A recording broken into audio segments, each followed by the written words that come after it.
नमस्कार दोस्तों, आपका स्वागत है अपने YouTube चैनल PFP में। हर हफ्ते की तरह इस हफ्ते भी best stocks to buy now का वीडियो आपके सामने हाजिर है। लेकिन उससे पहले अगर आपने चैनल को सब्सक्राइब नहीं किया है तो प्लीज़ सब्सक्राइब कीजिए, और अगर कुछ बेहतर जानकारी प्राप्त करना चाहते हैं, कुछ बेहतर सीखना चाहते हैं तो एज अ मेंबर हमें ज्वाइन करने के बारे में सोच सकते हैं।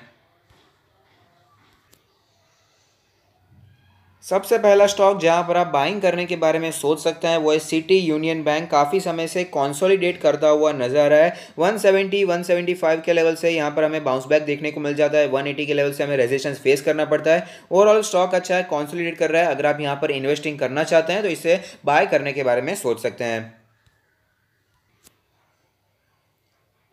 नेक्स्ट स्टॉक है एसबीआई लाइफ इंश्योरेंस, जहां पर आप इन्वेस्ट करने के बारे में सोच सकते हैं। हमने आपको कई बार बताया है। फिलहाल ये अपने 20 डेज के मूविंग एवरेज के आसपास कई बार कंसोलिडेट कर रहा था। उसके बाद मार्केट में हमें गिरावट देखने को मिली, तब भी ज़्यादा नीचे नहीं गया और 200 डेज के मूविंग एवरेज के आसपास लो बनाने के बाद तुरंत ही हमें बाउंस बैक देखने को मिला और फिलहाल काफ़ी ज़्यादा स्ट्रेंथ हमें ये प्रोवाइड करता हुआ नजर आ रहा है। और ऐसी सिचुएशन का निर्माण हो रहा है कि यहाँ पर हमें करंटली ब्रेकआउट की सिचुएशन दिखाई दे रही है। इसका जो रेजिस्टेंस बना हुआ था 870 880 के आसपास का जो लेवल था, ये लेवल हमें टूटता हुआ नजर आ सकता है। फिलहाल अच्छी पॉजिटिविटी यहां पर बनी हुई है। और दूसरा जो रेजिस्टेंस हमें दिखाई दे सकता है वो 910 के आसपास का लेवल है। तो ओवरऑल स्टॉक अच्छा है, अपने सेक्टर में अच्छा कामकाज भी करता है। इन्वेस्ट करना चाहते हैं तो करंट मार्केट प्राइस भी लॉन्ग टर्म के लिए बिल्कुल भी बुरा नहीं है।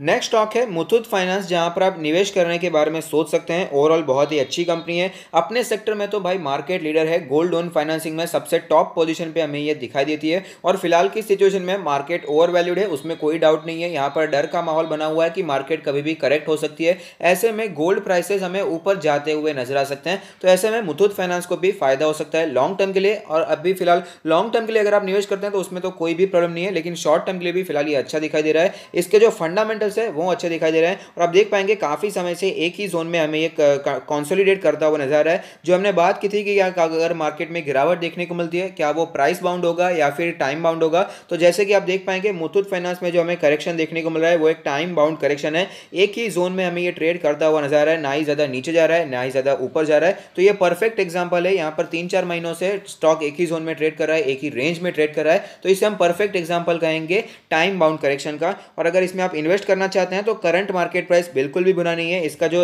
डिमांड जोन बनकर आता है, जो इसका सपोर्ट बनकर आता है 1150 के आसपास, जब भी स्टॉक जाता है तो वहां पर हमें बाइंग एमर्ज होती हुई नजर आती है।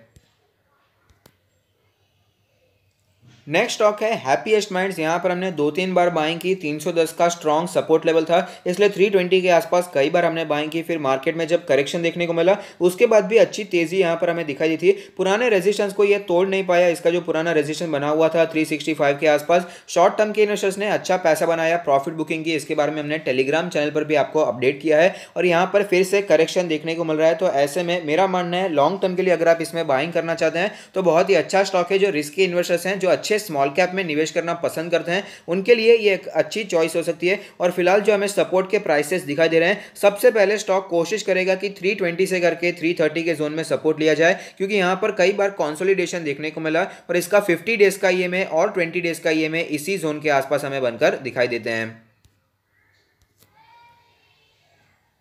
दूसरा स्टॉक जो हमें अच्छे प्राइस पर दिखाई दे रहा है वो है अबॉट इंडिया। आप देख पाएंगे काफी समय से 15,000 का जो लेवल है बहुत ही स्ट्रांग सपोर्ट की तरह दिखाई देता है। फंडामेंटली बहुत ही स्ट्रांग कंपनी है, इसे आपको मिस नहीं करना चाहिए। लॉन्ग टर्म के लिए मल्टी बैग रिटर्न्स आपको ये बनाकर दे सकता है। और यहाँ पर 15,000 का लेवल तो बहुत ही स्ट्रांग सपोर्ट है। 15,000 से करके 15,500 के आसपास का ये जो पूरा जोन है बहुत ही स्ट्रांग सपोर्ट की तरह हमें दिखाई दिया है। कई बार यहाँ पर कंसोलिडेशन देखने को मिला है। 200 डेज का मूविंग एवरेज इसी के आसपास बनकर आता है। तो अगर आप लॉन्ग टर्म के निवेशक हैं जो अच्छे फार्मा स्टॉक्स में निवेश करना पसंद करते हैं तो यहां पर आप निवेश करने के बारे में सोच सकते हैं। नेक्स्ट स्टॉक है सनोफी इंडिया, जहां पर आप बाइंग करने के बारे में सोच सकते हैं। फिलहाल स्टॉक आप देख पाएंगे 200 डेज के मूविंग एवरेज के आसपास कई समय से कंसोलिडेट करता हुआ नजर आ रहा है। तो अच्छा सपोर्ट यहां पर हमें दिखाई दिया है। अभी जो करेक्शन देखने को मिला बीच में, वहां पर स्टॉक नीचे आता हुआ भी नजर नहीं आया था। तो यहां पर जो इसका मेन जो सपोर्ट बनकर आता है 7,800 से करके 8,000 के आसपास का स्ट्रॉन्ग सपोर्ट हमें यहाँ पर दिखाई दे रहा है। उसके नीचे जब भी जाता है तो वापस हमें बाउंस बैक देखने को मिल जाता है। बाइंग एमर्ज होती हुई नजर आती है। आप देख पाएंगे इतने दिनों से स्टॉक कंसोलिडेट कर रहा है, लेकिन एक भी बार अपने 200 डेज के मूविंग एवरेज के नीचे क्लोजिंग देखने को नहीं मिली है। कंपनी ओवरऑल फंडामेंटली बहुत ही स्ट्रांग है, अपने सेक्टर में बहुत ही अच्छा काम करती है। लॉन्ग टर्म के निवेशक हैं तो यहां पर आप इन्वेस्टिंग करने के बारे में सोच सकते हैं। नेक्स्ट स्टॉक है मेट्रोपोलिस, जो कि फार्मा से रिलेटेड तो है लेकिन ये थोड़ा सा अलग है, हेल्थ केयर के बिजनेस में काम करता है। डायग्नोस्टिक सेंटर चलाने का काम है, डायग्नोस्टिक सेंटर के चेन्स को ऑपरेट करने का काम है। फिलहाल यहाँ पर 2300 के इसके ऑल टाइम हाई से करेक्शन देखने को मिला और 1850 तक हमें स्टॉक आता हुआ नजर आया था। और जैसे कि हमने पहले डिस्कस भी किया था कि स्टॉक जब ये 2000 के आसपास ट्रेड करा था तो हमने यहाँ पर डिस्कस किया था कि स्टॉक 1850 के आसपास आता हुआ नजर आ सकता है, लेकिन मैंने आपको बताया था कि स्टॉक में टेक्निकली स्ट्रेंथ अभी भी आती हुई नजर नहीं आई थी, तो फिलहाल थोड़ा सा वेट करना चाहिए। और यहां पर फिलहाल स्टॉक ने 1850 के आसपास अच्छा बेस बनाया है, अच्छा सपोर्ट लेने की कोशिश की है। तो मेरा मानना है अगर आप इन्वेस्टर्स हैं जो कि एक अच्छे स्टॉक में निवेश करना पसंद करते हैं, जो कि अच्छे क्वालिटी स्मॉल कैप में निवेश करना पसंद करते हैं, तो अपनी फील्ड में अच्छा कामकाज करता है। डॉक्टर लाल पैथलैब्स के बाद अगर बात करें तो ये प्योरली एक डायग्नोस्टिक सेंटर ही है, बाकी कोई हॉस्पिटल का चेन नहीं है। तो अगर प्योरली डायग्नोस्टिक में आप इन्वेस्ट करना चाहते हैं तो डॉक्टर लाल पैथलैब के बाद ये एक अच्छी चॉइस हो सकती है। इसका जो सपोर्ट प्राइस बनकर आता है 1850 से करके 1950 के आसपास बनकर आता है। निवेश करना चाहते हैं तो इस जोन पे थोड़ा सा इन्वेस्टमेंट करने के बारे में सोच सकते हैं। नेक्स्ट स्टॉक है आईटीसी, जो कि ऑफ कोर्स बहुत ही बड़ी कंपनी है। यहाँ पर काफ़ी समय से हमें प्रेशर में स्टॉक देखने को मिल रहा है, पिछले 1-2 साल से नेगेटिव रिटर्न्स हमें स्टॉक ने बना कर दिए हैं, लेकिन फिलहाल एनालिस्ट बहुत ही पॉजिटिव दिखाई दे रहे हैं। और जैसे कि हमने कई बार डिस्कस किया है कि जो रिलायंस इंडस्ट्री ने अपने आप को चेंज किया है, जो अपने आप को ऑयल एंड बिजनेस से, ऑयल एंड पेट्रोकेमिकल बिजनेस से शिफ्ट करके रिटेल में ज़्यादा फोकस किया, जियो पे ज़्यादा फोकस किया, डिजिटल बिजनेस पे ज़्यादा फोकस किया, बिजनेस में चेंज लेके आए, वैसा सेम चेंज यहाँ पर आईटीसी में भी हमें देखने को मिल रहा है। कंपनी की कोशिश चल रही है कि अपने आप को सिगरेट से शिफ्ट करके एग्रीकल्चर बिजनेस पर और एफएमसीजी बिजनेस पर स्पेशली ज्यादा फोकस किया जाए, वहां से ज्यादा प्रॉफिट को निकाला जाए। तो ऐसी सिचुएशन, ऐसी चेंज हमें देखने को मिल रहा है जो कि लॉन्ग टर्म के लिए कंपनी के लिए बहुत ही बेनिफिशियरी हो सकती है। तो ऐसे में अगर आप लॉन्ग टर्म के निवेशक हैं तो ये आपके लिए एक अच्छा लार्ज कैप हो सकता है जहां पर आप निवेश करने के बारे में सोच सकते हैं। सपोर्ट प्राइसेस के बारे में बात करें तो आप देख पाएंगे स्टॉक ने पहले कई बार कितने दिनों तक कंसोलिडेट किया था, 200 से लेवल 195 से लेवल से करके 210 के आसपास का लेवल। तो ये जो पूरा जोन है बहुत ही अच्छे और स्ट्रांग सपोर्ट की तरह दिखाई देगा। तो यहां पर अगर आप इन्वेस्ट करना चाहते हैं तो करंट मार्केट प्राइस भी बिल्कुल भी बुरा नहीं है, क्योंकि इसका जो वैल्यूएशन है वो बहुत अट्रैक्टिव है, इसका डिविडेंड यील्ड बहुत ही अट्रैक्टिव है। लॉन्ग टर्म के लिए कंपनी में कोई भी बुराई नहीं है, इसका मैनेजमेंट भी काफी अच्छा दिखाई देता है। तो यहां पर इसका जो अच्छा सपोर्ट हमें दिखाई दे सकता है वो 200 के आसपास का स्ट्रांग सपोर्ट है, जहां पर स्टॉक आया भी था और बाउंस बैक भी दिखाया। तो यहां पर अगर आपने मिस कर दिया तो करंट मार्केट प्राइस भी बिल्कुल भी बुरा नहीं है। नेक्स्ट स्टॉक है रिलायंस इंडस्ट्रीज, जो कि ऑफ कोर्स फंडामेंटली बहुत ही स्ट्रांग है, अपने अपने सेक्टर में मार्केट लीडर हमें दिखाई देती है। अलग अलग सेक्टर में कामकाज करती है कंपनी और हर एक सेक्टर में मार्केट लीडर पोजीशन को एंजॉय करती है। लॉन्ग टर्म के लिए बहुत ही अच्छा स्टॉक है। फिलहाल काफी समय से कंसोलिडेशन हमें स्टॉक दिखा रहा है और यहाँ पर आपको बाइंग के बारे में सोचना चाहिए। जब करेक्शन आया था तब तो काफी लोगों ने मिस कर दिया, लेकिन वहां पर हमने आपको सजेस्ट किया था कि अगले दिन भी 1900 के नीचे हमें आता हुआ नजर आ सकता है और आप देख सकते हैं उसी के आसपास आया, थोड़ा सा नीचे आया था और सपोर्ट लेने के बाद 2 दिन में अच्छी तेजी हमें देखने को मिली है। पॉजिटिविटी हमें यहाँ पर आती हुई नजर आ रही है।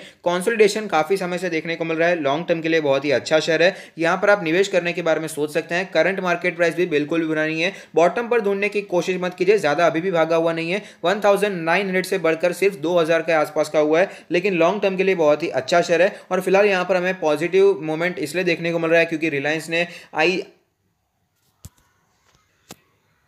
एमजी वर्ल्ड वाइड में अपना पूरा स्टेक खरीद लिया है। तो ऐसी सिचुएशन में थोड़ा सा पॉजिटिव हमें स्टिमुलस देखने को मिला, स्टॉक में थोड़ा सा पॉजिटिव ट्रिगर देखने को मिला। लेकिन अगर आप लॉन्ग टर्म के निवेशक हैं तो करंट मार्केट प्राइस बिल्कुल भी बुरा मुझे दिखाई नहीं देता है। नेक्स्ट स्टॉक है विनाती ऑर्गेनिक्स, जहां पर आप बाइंग करने के बारे में सोच सकते हैं। यहां पर हमने कई बार बाइंग की, कई बार अच्छा पैसा बनाया शॉर्ट टर्म के लिए भी और लॉन्ग टर्म के लिए तो अभी इसको होल्ड करना चाहिए। बहुत ही अच्छी कंपनी है, फंडामेंटल्स इसके बहुत ही स्ट्रांग है, अपने सेक्टर पे टॉप पोजीशन पे हमें काम करती हुई नजर आती है। और फिलहाल स्टॉक में बहुत समय से कंसोलिडेशन भी चलता हुआ नजर आ रहा है और आप देख पाएंगे स्टॉक अच्छा सपोर्ट दिखा रहा है अपने 1100 के आसपास के लेवल पर, जहां पर इसका 200 डेज का मूविंग एवरेज भी बनकर आता है। तो यहां पर आप बाइंग करने के बारे में सोच सकते हैं, लेकिन जैसे जैसे कि आपको बताया कंसोलिडेशन चल सकता है। अगर आप एक लॉन्ग टर्म के निवेशक हैं तो यहाँ पर करंट मार्केट प्राइस पे अगर आप बाइंग करते हैं, अभी बाइंग करते हैं तो भी कोई प्रॉब्लम नहीं है, लेकिन आपको वेट करना पड़ सकता है क्योंकि ऐसी सेम सिचुएशन हमें पहले भी देखने को मिल चुकी है।